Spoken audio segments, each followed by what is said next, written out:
The Somali Task Force was set up in 2015 by the Council here in Tower Hamlets to address some of the issues and challenges faced by the Somali community. It was an ambitious project that we put together, the task force, and we did it to address some of the problems the community faced in the areas of housing, education, employment and culture. So Numbi Arts won the bid to be able to do a Somali history project, and this is fantastic for young local Somali residents and for the wider community to understand a bit more about the history of the Somali community here in Tower Hamlets. They've already got young volunteers, they're working with Tower Hamlets Archives Library, and hopefully that will be a great legacy to leave behind for some of the next generation to come along and look at some of that history, and that's a fantastic project. The most important thing that we've tried to capture through this project is, as this is a capacity building project,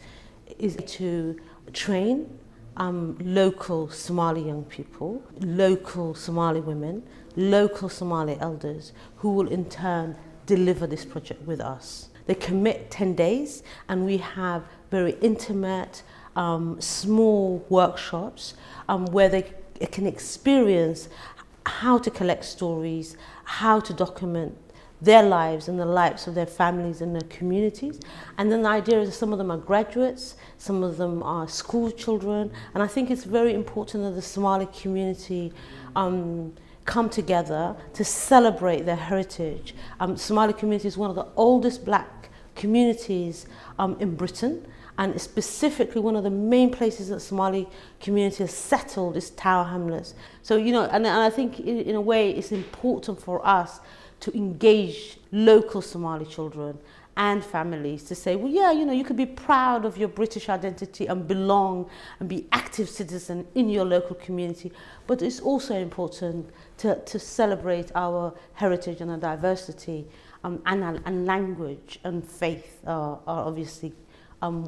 important to us, and the music and the culture and literature and crafts, and I think that's what we're trying to do. So the project is truly intergenerational.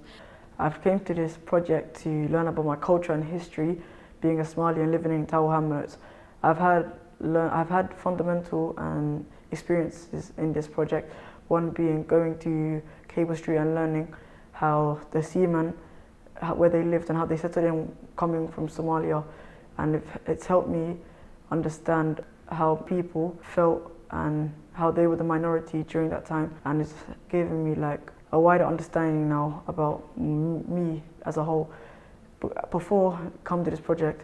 I only classified myself as Somalian, but didn't know what Somalian meant. But now being Somalian has like a deeper meaning to me now, and I now understand more about it, and I've understood stuff about my culture, tribe, and everything that relates to Somalia, which I didn't know. So what I'd like to see as a legacy from this project is to empower women to see the validity of their voices and to be able to express what they want to project into the world, and to help them develop ways to archive this, to record it, and to leave behind their own legacy. What I hope, hopefully, to come out of this project in the long term is for young people to engage and interact with their heritage and their roots, and also to create that conversation between the olders and the youngers, and come together and showcase that to the rest of society, and be a part of actually creating that and sending that message.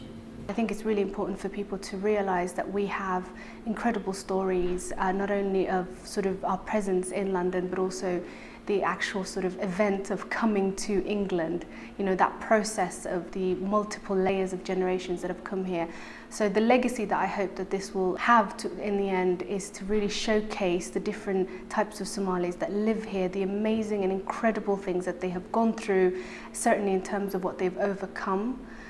Just to reach England, and just to sort of be able to create lives here, and certainly create lives successfully. And I think it's really important to know, for people to know that Somali voices matter, and we have a lot to say, and we've experienced a lot, and I think this is a wonderful opportunity for people to learn more about the Somali community.